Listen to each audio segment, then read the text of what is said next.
નમસ્કાર, હું પ્રવીણ. આપણે ત્યાં બહુ સારી કહેવત છે જે કદાચ પ્રાઇમરીમાં જ આપણે સૌ ભણીએ છીએ, બેકગ્રાઉન્ડ સ્કોર સાથે જઈએ. અને કહેવત એ છે કે આગ લાગે ત્યારે કૂવો ખોદવા ન જવાય. કદાચ આ કહેવત ન તો સરકારને સમજાય છે, ન તો પ્રશાસનને સમજાય છે. તમે ગમે એટલી વખત આ કહેવત ઉચ્ચારો, પરંતુ એને ગંભીરતાથી જરાય લેવાતી નથી. સુરતનું તક્ષશિલા અગ્નિકાંડ હોય, રાજકોટનું ટીઆરપી ગેમ ઝોન હોય, કે પછી છેલ્લા 34 કે 35 કલાકથી જે આગ બેકાબુ છે કાપડ માર્કેટમાં સુરતની, એ વિષય હોય. સવાલ એ થાય કે આગ તો આકસ્મિક લાગે, એના માટે જ આપણી પાસે પ્રશાસન છે, ફાયર બ્રિગેડ છે. અને આ આગ 2 કે 3 વખત લાગે. પહેલી વખત જ્યારે લાગે છે ત્યારે એક વ્યક્તિના મોતના સમાચાર મળે છે. અને કાપડ માર્કેટની આગ એટલી બધી પ્રચલિત થઈ કે દર કલાકે એક સ્ટેટમેન્ટ આવે કે 1 કલાકમાં આગ બુઝાઈ જશે. હવે આ કાપડ માર્કેટ છે, પોલિએસ્ટરના કારણે બધા કામ હોઈ શકે કે આગ બુઝાય કે આગ લાંબી ચાલી. ફાયર બ્રિગેડના જવાનો જીવના જોખમે તનતોડ મહેનત કરે છે. અને માત્ર સુરત નહીં, આસપાસના ફાયર બ્રિગેડના જવાનોની પણ મદદ લેવાય છે. અન્ય કંપનીની ફાયર ટીમની પણ મદદ લેવાય છે. છતાં પણ આગ પર કાબુ મેળવાતો નથી. જીવના જોખમે એટલા માટે કેમ કે હાઇડ્રોલિક ક્રેનનો પણ યુઝ કરવામાં આવ્યો. પણ આ આગ પર કાબુ કેમ ન મેળવી શકાયો, એ સવાલ સર્ગી રહ્યા છે. આજે સવારે અમારા સહયોગી સાહિસ જગતાપે જ્યારે મેયર સાથે વાત કરી, કેમ કે મુખ્યમંત્રીએ પણ આ ઘટનાની ગંભીર નોંધ લીધી છે, તો મેયરે કહ્યું કે અન્ય જે કાપડ માર્કેટ છે તેમાંથી શેડ હટાવવાનો આદેશ આપી દેવાયો છે. તો શું પ્રશાસન તંત્ર કે સુરત મહાનગરપાલિકા રાહ જોઈને બેઠું હતું કે કોઈ આગ લાગે બાદમાં આદેશ છોડીએ કે તમે શેડ હટાવો જે ગેરકાયદેસર છે? જે વેપારીઓ ચોધાર આંસુએ રડી રહ્યા છે એ રોડ પર આવી ગયા છે. 800 થી વધુ દુકાન છે, 450 ની આસપાસ દુકાન ખાક થઈ, બળીને ખાક થઈ. નુકસાનીનો અંદાજ 350 કરોડથી વધુનો અંકાઈ રહ્યો છે. અન્ય વેપારીઓ પણ મદદે આવ્યા છે. પણ સવાલ જે હજુ સળગી રહ્યા છે તેના ઉપર ઠંડુ પાણી ન રેડી દેવાય. એટલા માટે સવાલ કરવો પડે છે કે આ આગ પાછળના જે તથ્યો છે એ કેટલા લોકો સામે આવે છે.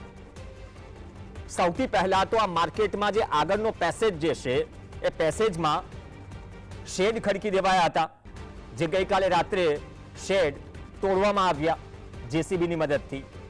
અને શેડ તોડવામાં આવ્યા બાદમાં થોડીક રાહત થઈ કે બચાવ કામગીરી અને જે આગ ઓલવવાની કામગીરી છે, આ દ્રશ્યો છે મોડી રાતના.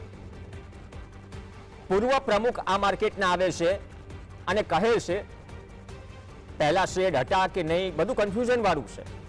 કેમ કે ધાબા પર, છત પર, ઉપરથી પણ શેડ કવર કરેલા છે, પતરાનો શેડ છે. જે બેઝમેન્ટમાં એ કહી રહ્યું છે કે ભૂતકાળમાં બેઝમેન્ટમાં 300 જેટલી ગાડીઓ પાર્ક થતી હતી, એ બેઝમેન્ટમાં દુકાનો બની ગઈ છે. હવે એ કાયદેસર છે કે ગેરકાયદેસર? તો સવાલ અહીંયા ગંભીર એ ઉભો થાય કે ફાયર એનઓસી મળી કઈ રીતે ગઈ? તક્ષશિલા અગ્નિકાંડ બન્યું, સૌને ખબર હતી કે શું ઘટના હતી. એ પછી એક કાર્યવાહી ચાલી. કોઈ પણ બિલ્ડિંગમાં જો છત પર શેડ હોય તો તમારે હટાવવા પડશે, બેઝમેન્ટ તમારે ખુલ્લું રાખવું પડશે. પણ મહાનગરોમાં એ તપાસ કરવાનો સમય ક્યાં છે? અથવા તો ફાયર બ્રિગેડ વિભાગમાં ઇન્સ્પેક્શન માટે શું એટલા ઓફિસર્સ છે, એટલી જગ્યા પૂરી ભરેલી છે કે કોઈ ભૂંજાઈ જાય અથવા તો હોમાઈ જાય કે જેને કોઈ લેવા દેવા નથી આ ઘટના સાથે? અથવા તો જે વ્યક્તિ રડી રહ્યા છે, વેપારી, એ કહી રહ્યા હતા કે મને ડોક્યુમેન્ટ લેવા પણ ન જવા દેવાય. આ કદાચ આકસ્મિક ઘટના છે, આ પ્રકારની સ્થિતિ થાય, પણ એની ભરપાઈ કરશે કોણ? આપણે વિશ્વગુરુ બનીશું એમાં કોઈ સવાલ નથી. પણ જ્યારે 6 મહિને કે 8 મહિને કે વર્ષે એ ઇન્સ્પેક્શન પણ ન થઈ શકતું હોય કે તમારા પાર્કિંગ કે બેઝમેન્ટમાં એ માર્કેટો, એ કાપડ માર્કેટો કે જે શહેરમાં આવેલી છે, તો આ જીવતો જાગતો બોમ્બ કોના માટે છે? આપણે એ પણ ઇન્સ્પેક્શન ન કરી શકીએ કે બેઝમેન્ટમાં દુકાનો બનેલી છે કે નહીં? ઉપર પતરાના શેડ દૂરથી દેખાય છે, ઉતારશે કોણ? સાગઠિયા જેવા તો ઘણા નામો છે જે ટીઆરપી ગેમ ઝોન અગ્નિકાંડમાં આવ્યા. 3 વખત કટકે કટકે આગ લાગી. અમારા સહયોગી સાહિસ જગતાપ સાથે વાત કરી, એમને કહ્યું કે ગાંધીનગરથી 2 ઓફિસર આવ્યા છે, નિરીક્ષણ કરી રહ્યા છે, રિપોર્ટ ઉપર સુપરત કરશે. આ બધું જ થઈ રહ્યું છે. ગઈકાલ મોડી રાત સુધી પણ ફાયર બ્રિગેડના જવાનોએ જીવના જોખમે કામગીરી કરી. એક ફાયર બ્રિગેડના જવાન લસડીને પડી ગયા, એમના હાથમાં ફ્રેક્ચર છે, તે એડમિટ છે. આ બધું જ થઈ રહ્યું છે. પણ આટલા બધા જવાનો જોતરાયા, આટલા બધા ફાયર બ્રિગેડના વાહનોથી માંડી અલગ અલગ મદદ લેવાય, પાણી આપણે વાપર્યું. ને એક માહિતી એ પણ મળી કે તમે ફાયર સેફટી માટે એનઓસી લીધી છે તો જે ચક આપેલો હોય છે, કદાચ સીધી ભાષામાં તમે સમજશો કે ગેટ પર તમારે એક રેડ કલરની એક પાઇપલાઇન હોય છે, એ પાણી માટે હોય છે કે ફાયર બ્રિગેડના જવાનો આવે કે ટીમ આવે કોઈ પણ ઇમરજન્સી પરિસ્થિતિમાં ત્યાંથી પાણી લઈ શકાય અને આગ પર કાબુ મેળવી શકાય. એમાં પાણી જ ન હતું. આ પણ એક બીજો ગંભીર સવાલ. તો ખરેખર દરેક કિસ્સામાં આપણે આગ લાગે ત્યારે કૂવો ખોદવા જઈએ છીએ, એ સાબિત થઈ ગયું. આ મુદ્દો આ કિસ્સામાં નથી, ઘણા બધા કિસ્સામાં છે. એ ટ્રાફિકની વાત હોય, અન્ય વાત હોય કે ખાસ તો આગ લાગવાની ઘટનાઓ હોય. કેમ કે તક્ષશિલામાં અગ્નિકાંડમાં જે મા બાપે એમના ભૂલકાઓ ગુમાવ્યા છે, આજે પણ ન્યાય માટે તરસી રહ્યા છે. હાની બોટ કાંડમાં જ્યારે શિક્ષકો અને જે બાળકો છે, ભૂલકાઓ છે, એમનો જીવ હોમાઈ ગયો, ત્યારે આપણને સેફ્ટી જેકેટ્સથી માંડીને પરવાનગીઓથી માંડીને બધું જ ધ્યાને આવે છે. પણ ત્યાં સુધી આપણે રાહ જોઈએ છીએ.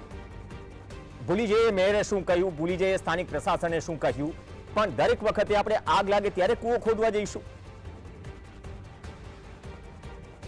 શું આ રીતે વિશ્વગુરુ બનાશે? બે ખાસ મહેમાન આપણી સાથે જોડાશે. સંજય ઇજાવા છે, જે એક્ટિવિસ્ટ છે સુરતથી, રાજેશભાઈ ભટ્ટ છે, જે પૂર્વ ચીફ ફાયર ઓફિસર છે. બંનેનું સ્વાગત છે.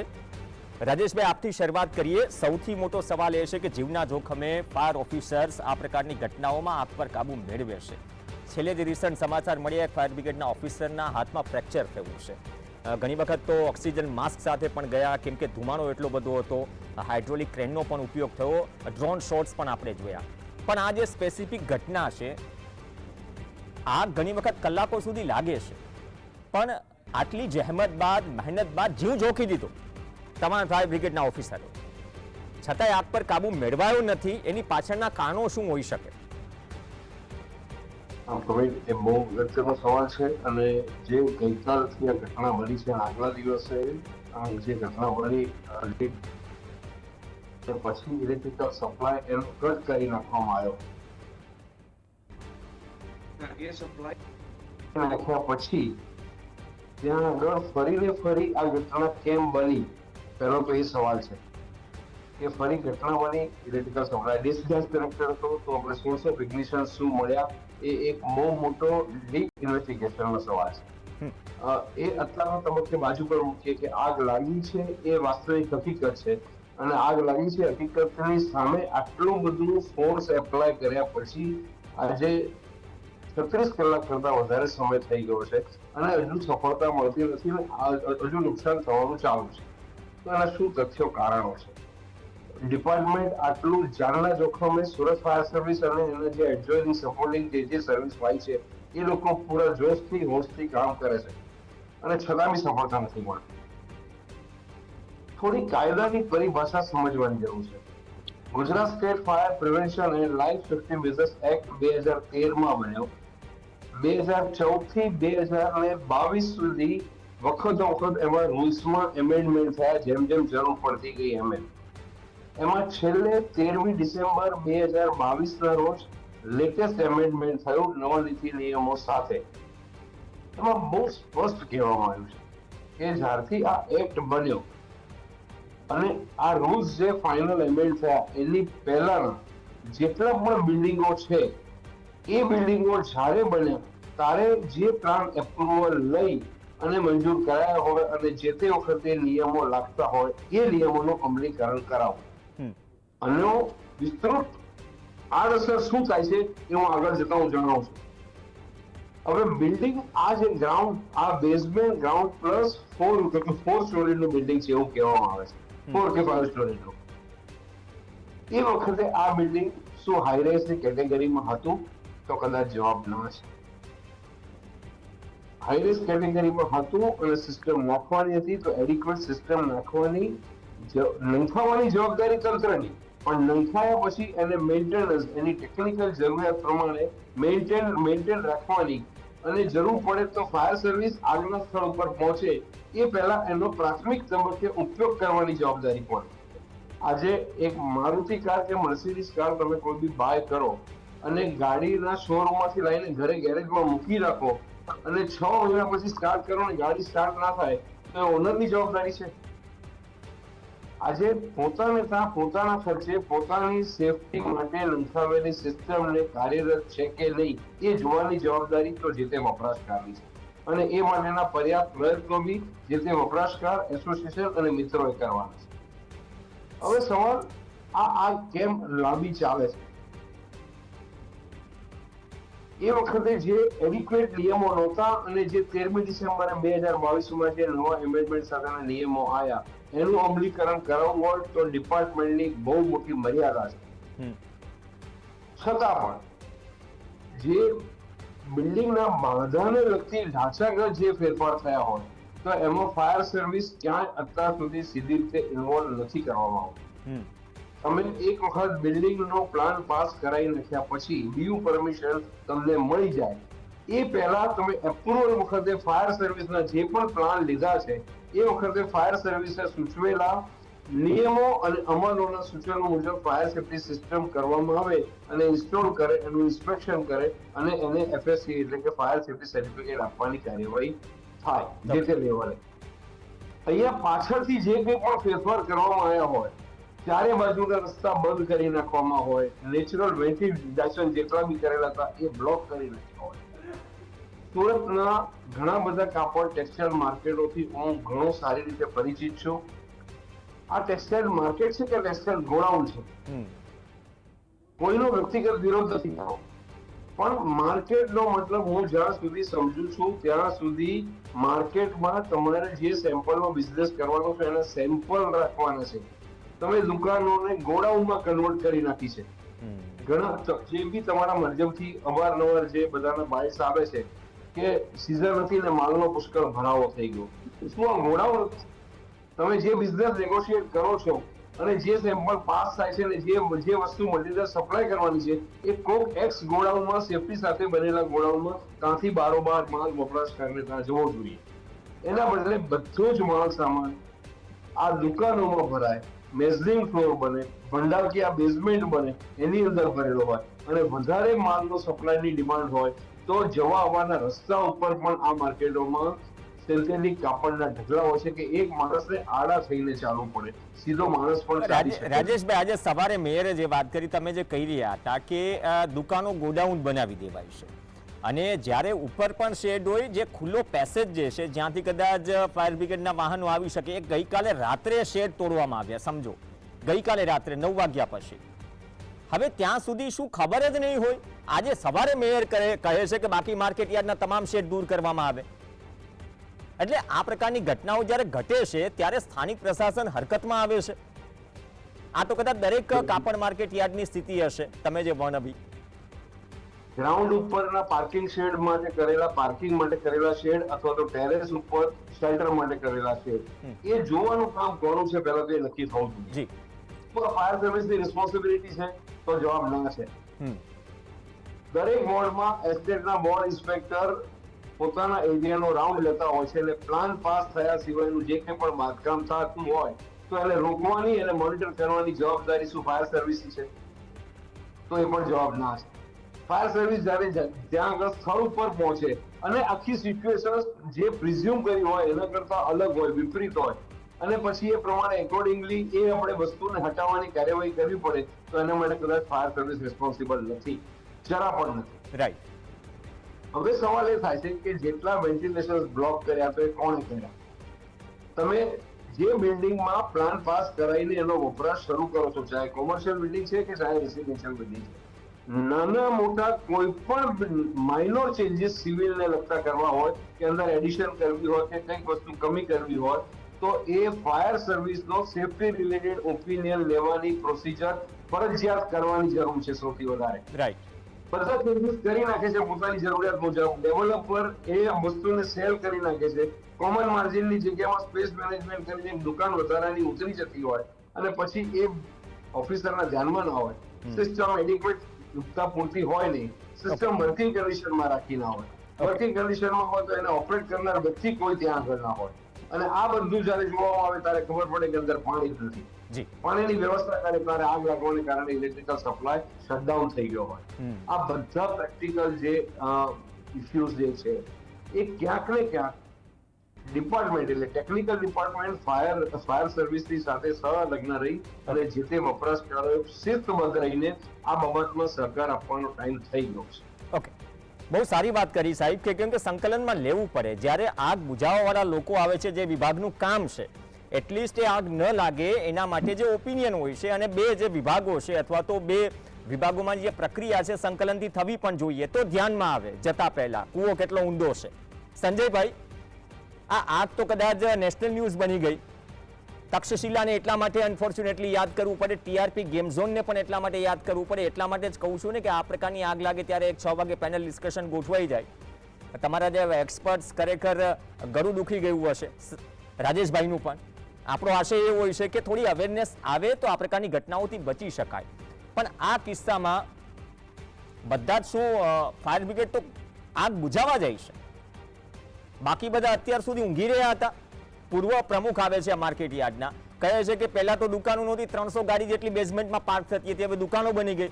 પાછો એટલું હળવા મને સવાલ કરે છે, એ ખબર નહીં ઇલીગલ છે કે લીગલ છે.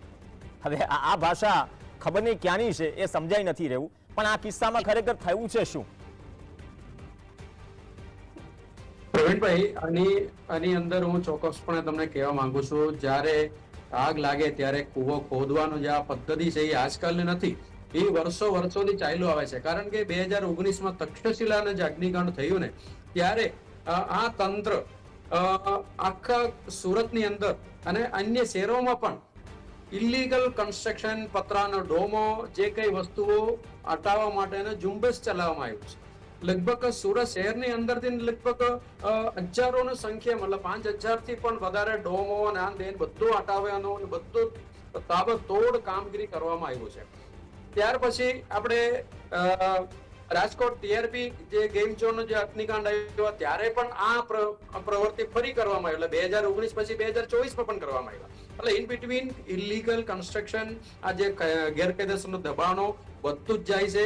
અને આટલા બધા ઘટનાઓ થયા અને આટલા બધા સંખ્યામાં, સેંકડોની સંખ્યામાં જ્યારે લોકોના મૃત્યુ પામે ત્યારે પણ તંત્ર આ સુધારવા માટેનું કામ નથી કરતા.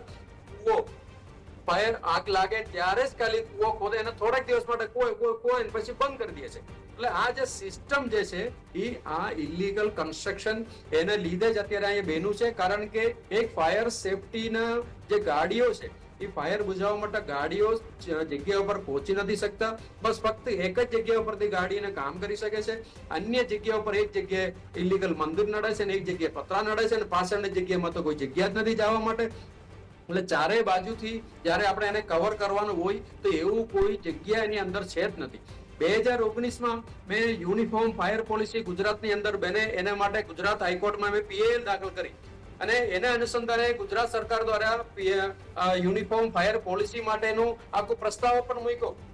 અને એના પહેલેથી એક કાયદો અમલમાં છે, 2013 થી અમલમાં છે, Gujarat fire prevention and life safety major act 2013. એની અંદર પોલીસને ડેપ્યુટી કમિશનર ઓફ પોલીસ એ કક્ષાના અધિકારીને પણ એની અંદર જવાબદારી સોંપવામાં આવેલું છે. આ ફાયર સેફટી અને જે લાઈફ સેફટી એના માટેનું તમે પણ આ કમિટીની અંદર મેમ્બર છો. તમારે દર મહિને કમિટીને એની અંદર બેઠક કરવાનું છે, દર મહિને એની અંદર ઇલીગલ કન્સ્ટ્રક્શન સાથે સાથે એનો કામગીરી કરવાનું છે. પણ કયા શહેરની અંદર કયા ડેપ્યુટી કમિશનર આ મીટિંગની અંદર હાજરી આપે છે અને કયા રીતે એની અંદર મોનિટરિંગ થાય છે તો કોણ કહેશે?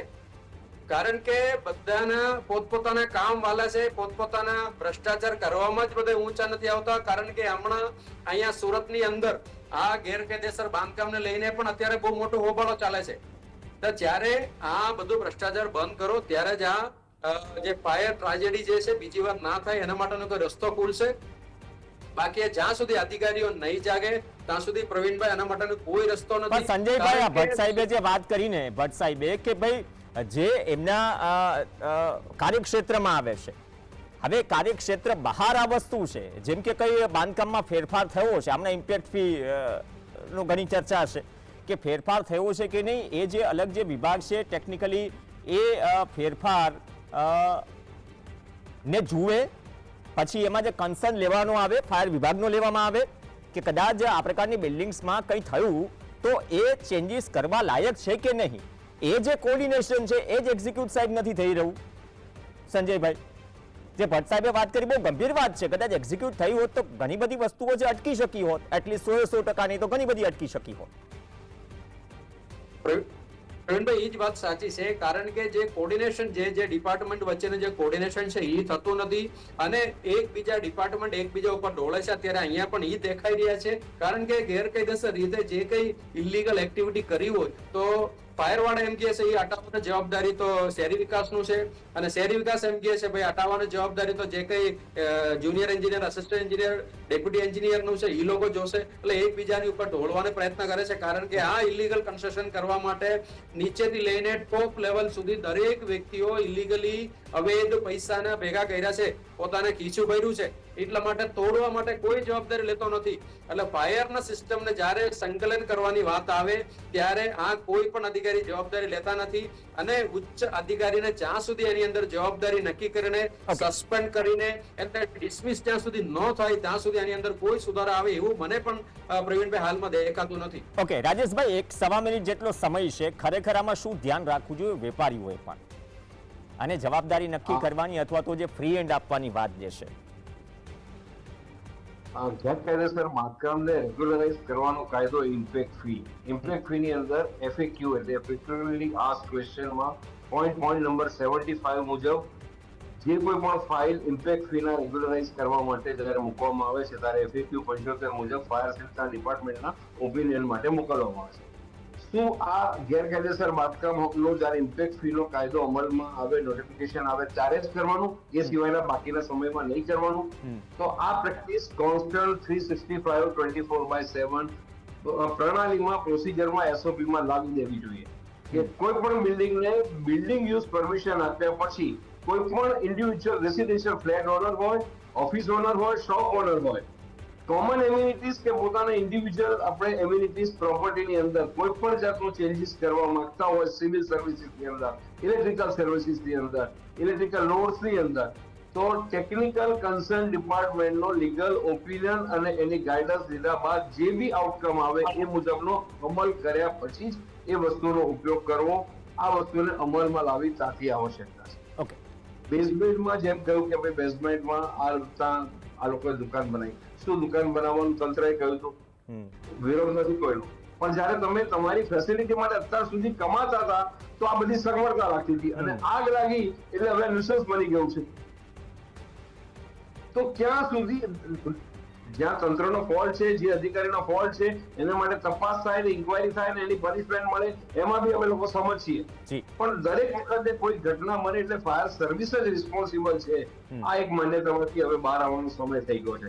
વેપારી મિત્રોને પોતાની સગવડતા માટે જે તમે કઈ વસ્તુને પ્રાયોરિટી આપો છો? તમે લેન્ડસ્કેપિંગને આપણે પ્રાયોરિટી આપો છો, મંદિર બનાવો છો, પોતાના કિંમતી વાહનોના પાર્કિંગ શેડ બનાવવાને પ્રાયોરિટી આપો છો, કે તમારે ત્યાં તમારી પ્રિમાઇસીસમાં અકસ્માત થાય તો તમારી બચાવ કામગીરી માટે આવતા વાહનો, સાધનો સરળતાથી પહોંચી શકે એ રીતનો રોડ ક્લિયરન્સ આપવાની વાત કરો છો.